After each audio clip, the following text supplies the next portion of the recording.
తెలంగాణ ప్రభుత్వం మయోనీస్ని బ్యాన్ చేసింది. మయోనీస్ అంటే ఏంటి? నిజానికి ఇది చాలామంది రూరల్ ప్రజలకు తెలియదు. అర్బన్ కల్చర్ యూత్కు తప్ప ఇది మన దేశపు కల్చర్ కాదు. మయోనీస్ అంటే ఏంటంటే చాలామందికి ఇవాళ నాన్ వెజిటేరియన్ ఐటమ్స్లో స్నాక్స్ లాగా వస్తున్నాయి కదా. కేఎఫ్సీలు, మెక్డొనాల్డ్ ఇలా ఈ పిజ్జాలు, బర్గర్లు దొరికే ప్లేసులు కొత్తగా వస్తున్నాయి. మనకేమో దెబ్బ రొట్లు, మామూలు రొట్లు తెలుసు ఇండియన్ సంస్కృతిలో. ఈ కొత్తగా విదేశీ కల్చర్ పెరిగిన తర్వాత ఇవన్నీ బాగా వస్తున్నాయి. వాటిలో ఒక రకంగా చెప్పాలంటే ఒక క్రీమ్ లాగా నాన్ వెజ్ ఐటమ్స్లో లేదా వెజిటబుల్ సలాడ్స్లో కూడా నంచుకుంటానికి లాగా వాడే ఒక ఐటమ్ అది. ఇది దేంతో తయారు చేస్తారంటే కోడిగుడ్డు ఒకటి ఎక్కువగా చేసేది చెప్తున్నాను. దీన్ని చాలా రకాలుగా తయారు చేస్తారు. ఒక్కో దేశంలో ఒక్కో రకంగా చేస్తారు. మన దేశంలో ఎక్కువగా ఏం చేస్తున్నారంటే కోడిగుడ్డుని అలానే ఆలివ్ ఆయిల్ని, వెనిగరు లేదా ఇంకా కొన్ని రకాల ఎసెన్స్ వేసి బాగా కొడతారు, గట్టిగా గెలకొట్టినట్టు, లేదా మిక్సీ అయినా వేస్తారు. అంటే ఒక రకమైన తెలుపులో ఉండే పేస్ట్ లాంటిది, అంటే వెన్నపూస కూడా అనకూడదు దాన్ని, ఒక రకంగా వెన్నపూసలానే ఉండే ఒక పేస్ట్ లాగా వస్తుంది. ఇది బాగా క్రేజీగా అయింది ఇప్పుడు అందరూ తినడానికి. దీంతో ప్రాబ్లం ఏంటంటే తెలంగాణ ప్రభుత్వం ఎందుకుని దీన్ని బ్యాన్ చేయాల్సి వచ్చిందంటే ఆ మధ్య ఒక సంతలో, హైదరాబాద్లో మన సంతలు ఎక్కువ ఉంటాయి కదా, ఒక సంతలో రోడ్డు పక్కన పెట్టి అమ్ముతా చేసేవాళ్ళు తిన్న ఫుడ్కి పాయిజన్ అయ్యి ఒక అమ్మాయి చనిపోయింది. సుమారు 20 మంది దాకా వాళ్ళు హాస్పిటల్ పాలయ్యారు అనేది అందరికి తెలిసిందే. మీడియాలో కూడా విస్తారంగా ఈ న్యూస్ వచ్చింది. అమ్మాయి చనిపోయింది, ఒక నిండు ప్రాణం ఫుడ్ పాయిజన్ బలైంది. అయితే అది మైనీస్ కారణమా అనేది ఈరోజు కూడా ఎగ్జాక్ట్గా తెలియదు. నిజానికి మోమోస్ తినటం వలన వచ్చింది అన్నారు. ఆ మోమోస్లో ఇంకా వేరే కూడా వాడతారు. మరి మైనీస్ మీద ఎందుకు వచ్చిందంటానికి జిహెచ్ఎంసీ అధికారులు చెప్పేది ఏంటంటే ఇదే కాదు, ఇంకా రకరకాల కంప్లైంట్లు వచ్చినాయి. వేరే ఒక 50-60 దాకా మా కంప్లైంట్లు వచ్చిన తర్వాత అందులో మైనీస్ పాత్ర అన్నింటిలోనే ఉండటం చూసి ముందు జాగ్రత్తగా అన్నారు. ముందు జాగ్రత్తగా బ్యాన్ చేయడం తప్పే అసలు ఏమీ కాదు. వాళ్ళేమి ఇడ్లీని బ్యాన్ చేయలేదు, దోశనో గారెనో బ్యాన్ చేయలేదు ఎవడైనా గొడవ చేయడానికి. మైనీస్ అనేది మన సంస్కృతి చెందందే కాబట్టి పెద్ద వరి అవసరం పర్లేదు. అయితే ఇక్కడ కొన్ని నిజమైన కారణాలకు మనం వెళ్ళాలి. అందులో ఉండే ఇంగ్రీడియంట్స్ ఏంటి చూసుకోండి ఒకసారి. ఆలివ్ ఆయిల్ అంటే మీ భాష ప్రకారం అది చెడ్డదేం కాదు, అది మోనో అన్సాచురేటెడ్ ఫ్యాటు. అట్లానే కోడిగుడ్డు చాలా అద్భుతమైంది. వెనిగరు కూడా చాలా వాడదగిన అద్భుతమైంది. మరి 3 కాంబినేషన్లో రాంగ్ వచ్చిందంటే కాదు. అక్కడ వచ్చిన తేడా ఏంటంటే బహుశా ఈ అవకాశం 99% ఉంది. ఇవాళ కోడిగుడ్లు బాగా నిల్వ ఉంటున్నాయి. నిల్వ ఉన్న కోడిగుడ్లు వాడి చేసినప్పుడు రావచ్చు. నిల్వ ఉంటే ఏదైనా పాడవుతుంది. ఎంత అద్భుతమైందైనా నిల్వ ఉన్న తర్వాత దాని ఎక్స్పైరీ డేట్ దాటిన తర్వాత అది విషయం అవుతుంది. బహుశా ఆ కోడిగుడ్డు వాడి ఉండొచ్చు. నాకు కూడా ఒక వ్యక్తిగతమైన ఎక్స్పీరియన్స్ కోడిగుడ్డుతో నేను ఫుడ్ పాయిజన్ అయిన సందర్భం కూడా ఒకటి ఉంది. లాంగ్ బ్యాక్, అంటే నేను డైట్లోకి రాకముందు ఓ సంక్రాంతికి ముందు మా పిల్లలు చిన్నాళ్ళు మామూలుగా కోడిగుడ్లో కూడా ఎగ్స్ అయి మా ఇంటి దగ్గర బాగానే వాడతాం.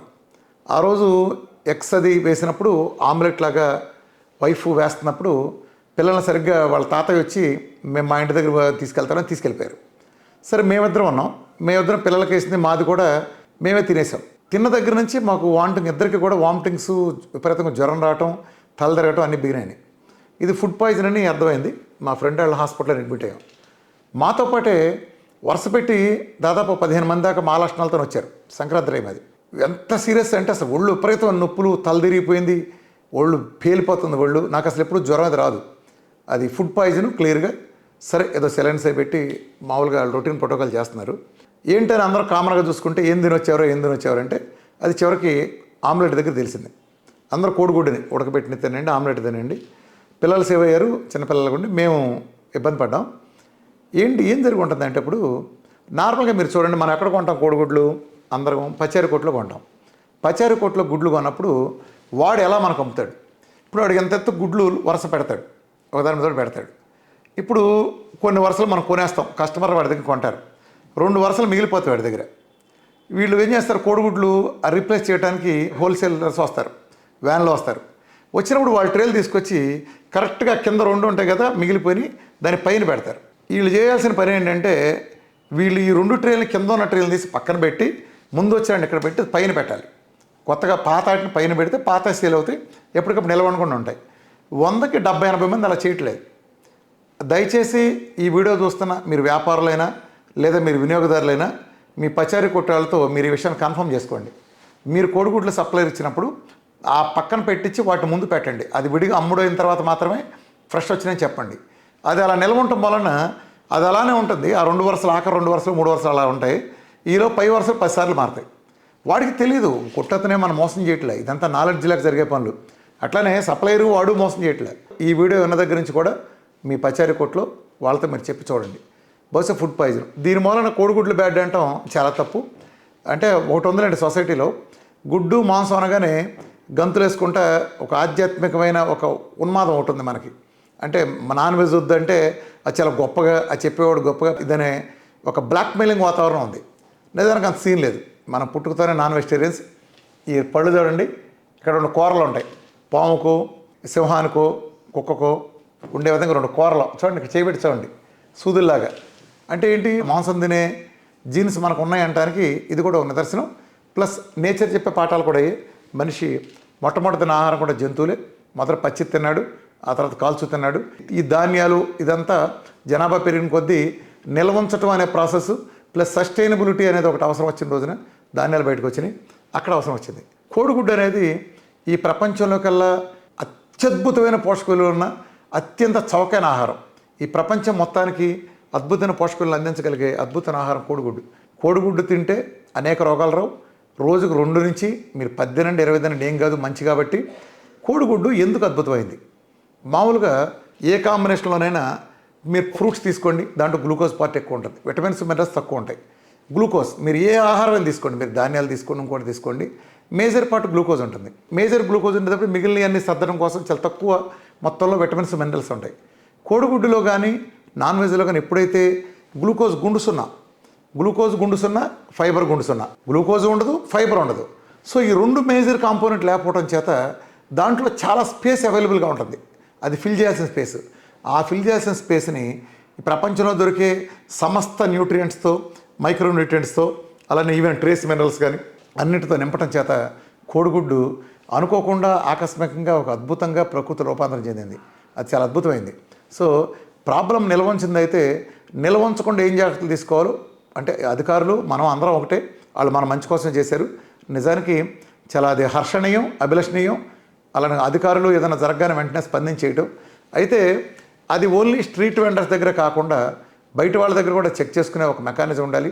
నిజం చెప్పాలంటే స్ట్రీట్ వెండర్లు అంటే చాలా చిన్న చూపు చూస్తారు, కానీ నిజానికి స్ట్రీట్ వెండర్ల దగ్గరికి జనం ఎగబడి వెళ్ళడానికి కారణం ఆరోగ్యం పట్ల ఆసక్తి ఉండటమే. ఇంకో కోణంలో చూసుకుంటే, నేను ఒక యాంగిల్లో చెప్పాలంటే, వాడు మీకు ఏం ఆయిల్ పోసినా మీ ఎదురుగుండా బాణంలో పోస్తాడు.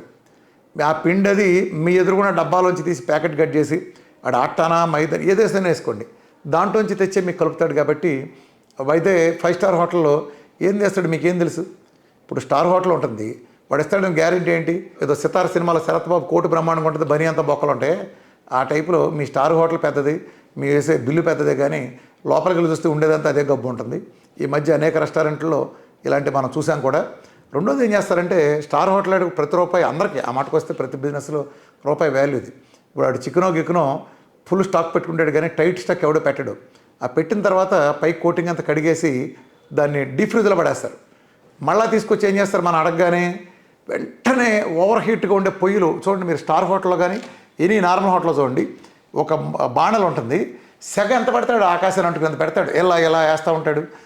అంత సెగ పెట్టి ఆ ఐటమ్స్ని కనుక అలా కాలిస్తే, ఒక పక్కన డీప్ ఫ్రిడ్జ్ని తీసుకొచ్చి కాలిస్తే పక్కా ఫ్రీ రాడికల్స్ అయిపోయి ఇవాళ ఫుడ్ పాయిజన్ అవడానికి, ఆ ఫ్రీ రాడికల్స్ క్యాన్సరస్గా మారడానికి, గుండె జబ్బులు తెప్పించడానికి, ఇన్ఫ్లమేషన్కి కారణమవుతాయి. కాబట్టి బయట ఫుడ్ తినకుండా ఉండడం మంచిది. సన్నసగన వంట అనేది ఎప్పుడు అద్భుతమైంది, గుర్తుపెట్టుకోండి. సన్నసగన అది ఎప్పుడైనా సరే అత్యద్భుతమైంది. ఇంటి దగ్గర చేసినా కూడా చేయండి. రెండోది మైనీస్నే ఇప్పుడు బ్యాన్ చేయటం హర్షణీయమే. ఎందుకని? మైనీస్ లాంటి కొత్త పదార్థాలు మనకు అవసరం లేదు, మన జీన్స్లో లేవు. శుభ్రంగా దాని బదులు డైరెక్ట్ కోడిగుడ్డు తింటే బాగా వస్తుంది, లేదా ఇంకా చాలా ఉన్నాయి. అట్లానే కొంతమంది అపోహలు ఉన్నాయి విదేశాల్లో ఉంటాయని. ఇవాళ హోటల్లో 100కి 90% అమ్ముడేది ఏంటంటే చైనీస్ నూడిల్స్. మాట్లాడితే చైనీస్ నూడిల్స్, చైనీస్ టమాటా సాసు, అలానే చైనీస్ చిల్లీ సాసు. తమాషా అంటే తెలుసా, చైనాలో మైదాపిండి బ్యాన్. చైనాలో మైదాపిండి నూడిల్స్ వాడరు, జైల్లో పెడతారు తీసుకెళ్ళి. ఓన్లీ పందులకు మాత్రం ఆహారం డెఫిసిట్గా ఉండే పరిస్థితుల్లో ఆహార అవసరాల కోసం మైదా పెట్టడానికి అలౌ చేస్తారు. అట్లనే అక్కడ టమాటా సాసులు, చిల్లీ సాసులు ఉండవు. ఇవన్నీ మన క్రియేటివిటీ, చైనా వాడి పేరు చెప్పి చేసే మన క్రియేటివిటీ. అక్కడ సోయా సాస్ బాగా వాడతారు. అలానే పచ్చి వెల్లుల్లి కట్ చేసి అక్కడ వాడటం వాళ్ళ సంస్కృతి. వాళ్ళ నూడిల్స్ అంటే ధాన్యాలతో చేస్తారు, ఫుల్ ఫైబర్ ఉండే ధాన్యాలు, చక్కగా రిచ్ సోర్స్ ఉండే ఈవెన్ రైస్ దగ్గర నుంచి ప్రతి ధాన్యంతో వాళ్ళు నూడిల్స్ చేస్తారు.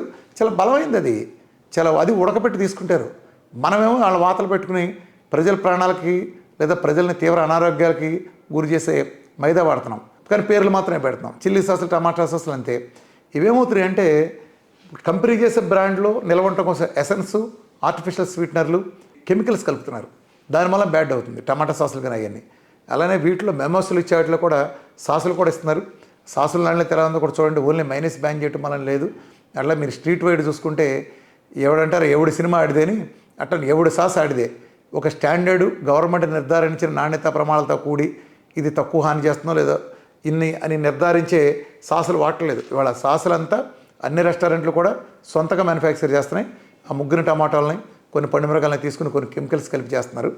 ఇది ఎవడి ఫార్ములా అవటం ప్లస్ కక్కుర్తి. ఇవాళ రూపాయి ఎక్కువ అవటం వల్ల దాన్ని నిల్వ ఉంచి తిరిగి వాడే ఆ విష సంస్కృతి వచ్చిన తర్వాత వచ్చింది. మైనస్ బ్యాన్ చేయటం వరకు నేను హర్షిస్తున్నాను. అట్లా తీసి పారేస్తే అది మొత్తం తీసేసి స్టాండర్డైజ్ చేసేటట్టుగా ఒక ప్రోటోకాలు ఇలా ఈ ప్రమాణాలు ఉండాలి, లేదా ఇలా టెస్ట్ చేస్తే ఇది దొరికిపోయేది ఉండాలి అనేది నిర్ధారించండి. ఇదే కాకుండా దాంట్లో వైరస్లు, బ్యాక్టీరియాలు ఉంటాయంటున్నారు. పనిలో పని కొంతమంది మన డాక్టర్లు కూడా దీన్ని శాచురేటెడ్ ఫ్యాట్లు పెట్టి పులిహోర కలిపేస్తున్నారు.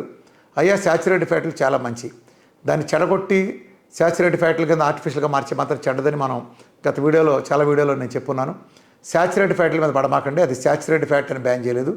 అది కల్తీ నిల్వ ఉంచిన కోడిగుడ్డు అయి ఉండొచ్చు, లేదా అది బ్రహ్మాండంగా ఉండి ఇంకేదన్నా పక్కన ఉండే సాస్ గబ్బోయి ఉండొచ్చు, లేదా మోమో తయారు చేసే మెటీరియల్లో మైదానం అందులో కూడా కూర కూడా అయి ఉండొచ్చు. ఏమీ తెలియదు. బట్ ఎత్తిపారైతే అసలు మోమోలు మొత్తం ఎత్తేసిన దరిద్రం వదిలిపోతుంది, ఇబ్బంది ఏం లేదు. అట్లానే రోడ్డు పక్కన ఫుడ్లు అని ఎసరస్తా మాట్లాడమాకండి. స్టార్ హోటల్లో ఫుడ్లు అంతకంటే దరిద్రంగా ఉంటాయి. వీడు కనీసం మన కళ్ళ ఎదురుగుండా చేస్తాడు, వాడు సొండలు పెట్టినా, ఇడ్లీ పెట్టినా, దోశ పెట్టినా. సో ట్రెడిషనల్ ఫుడ్లే ఆల్వేస్ మంచి. హోమ్ ఫుడ్ అన్నిటికంటే మంచిది. ఎవరైనా బయట ఫుడ్ తినకుండా ఉంటే చాలా బాగుంటుంది. ఇంటి దగ్గర ఫుడ్డే తినండి. Thank you.